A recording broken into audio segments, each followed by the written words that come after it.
Okay, it is now time on the Cab Forward to do just a bit of crowdsourcing.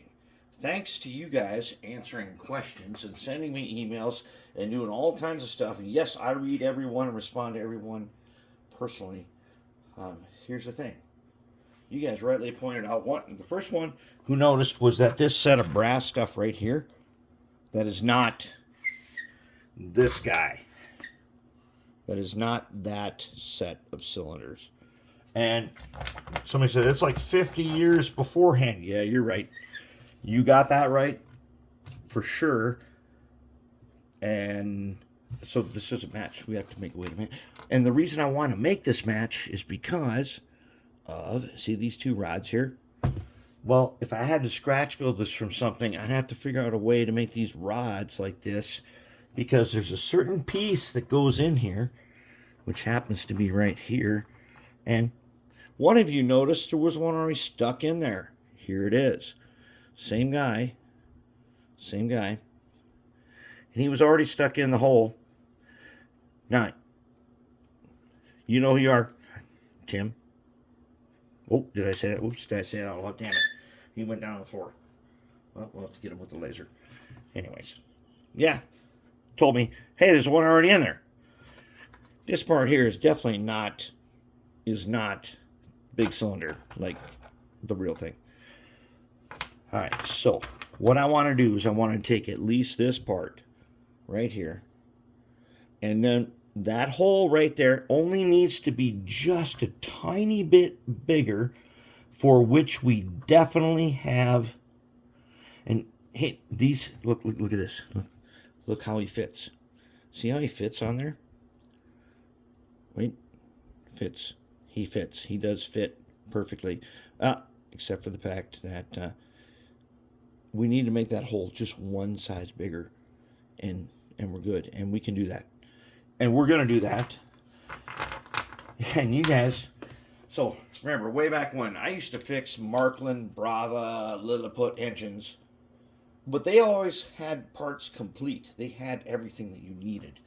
This Cab Forward, we don't even know if we have all the parts. We definitely are missing a whole bunch, but we don't know what we even have.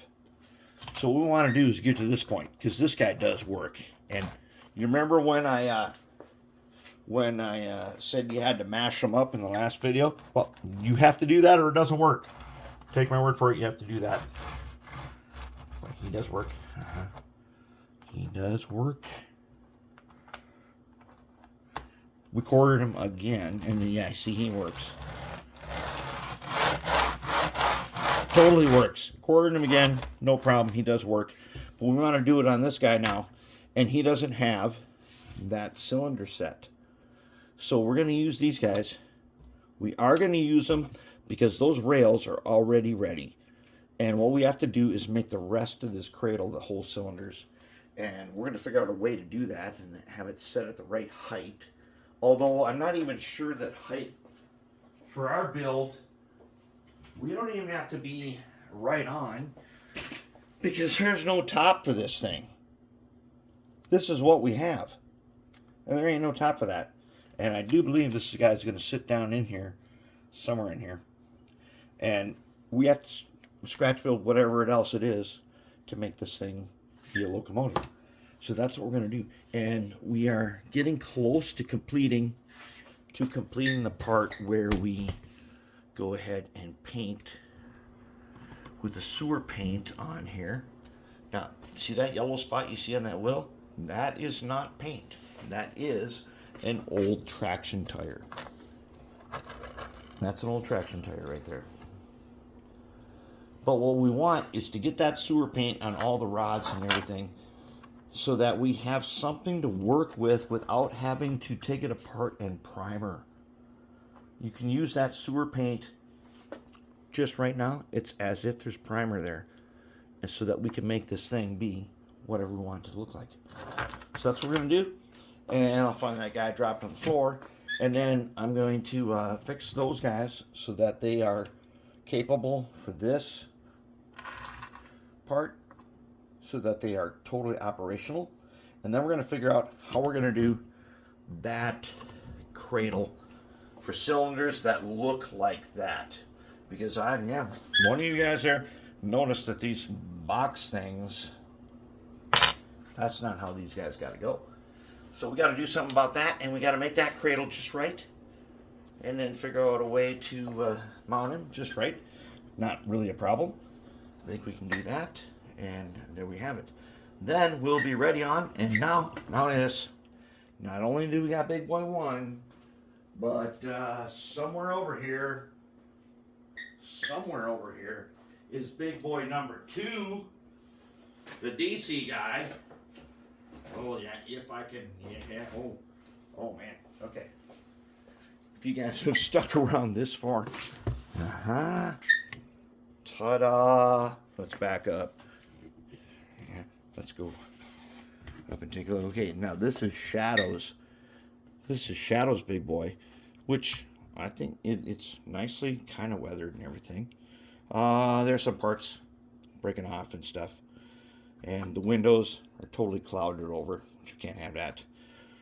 But this is Shadows, and this one is going to be DC, but DCC ready. And then that's Troy. And Troy, you guys know Troy. He comes over here and does some work, and this is his, and his is going to be, I think, Loke Sound. And that's where we're at. So I'm going to go ahead and I'm going to prepare these two guys right there. I'm going to prepare them so they accept these two rods first. Then I'm going to work on how can we make the cradle right there that we need to have cylinders. And as you guys told me, that's not the one I have. This box looking thing is not even close. We're going to figure that out too. And thank you so much for you guys helping me out with this, because normally I'm not a big steam guy like this.